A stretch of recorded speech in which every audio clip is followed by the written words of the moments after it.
So we have a question about the ITINs.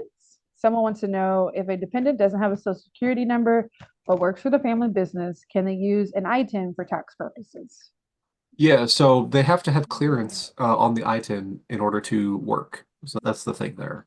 ITINs are individual taxpayer identification number. They always start with a nine. So it's like a social, but it's a special category for immigrants. And the some of them on the card, because they'll get a social security card, and some of them will say specifically not valid for work authorization or work purposes or something like that, where they're specifically excluded from working. And there's different kinds of visas will trigger that kind of thing. So you just have to be aware of that. So if they can work, then it's fine.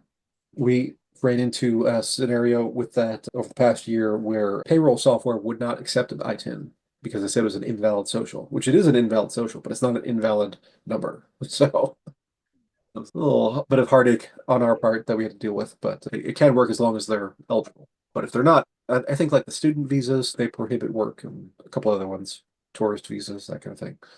Yeah, so that's the thing with ITINs. Oh, the other thing is that there was a big hullabaloo about ITINs probably 10 years ago now. The guy who was running that department at the IRS, I think he got arrested for selling numbers to people. Anyway, whatever the reasoning was, they implemented a change where a lot of ITINs now expire after 5 years, where they used to be permanent. So if you have one of those, and there's like a rolling 5-year expiration, depending on the middle two numbers of the ITIN. So if that applies to you, it's not all of them, but it's some of them. If that applies, then you got to make sure to renew your ITIN when applicable to keep that number valid. Right. So if they're valid to work, then what are the tax benefits of hiring the children in the family business? And are Well, there all any kind of the age all the other restrictions? benefits, yeah, it's going to be the same benefits as hiring any other set of kids to work. Okay. Are there any age restrictions, Neil, that clients need to keep in mind when they're hiring their children? If you want the full benefits, that's going to be ages 8 to 17. You can hire anybody at any age, but if you want the max benefit, those are the age ranges that are critical.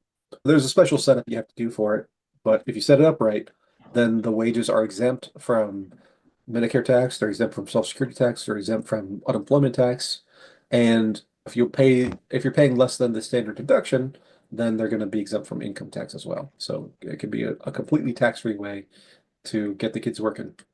And then you can get the kids once they have earned income, then they can contribute to IRAs.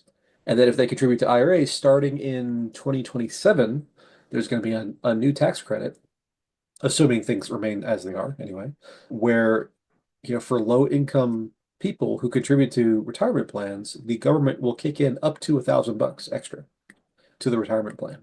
That law remains on schedule. That will be an extra benefit for having your kids on payroll and contributing to retirement plans. But you have to do it right. You have to make sure those family managements are set up correctly for all of Yes. the tax Yes. benefits to kick in. Okay. You definitely got to do it right. Okay. I've seen people try it on their own and not do it right, and then they've costed themselves a whole bunch of money. All right. Understood. So we have another question.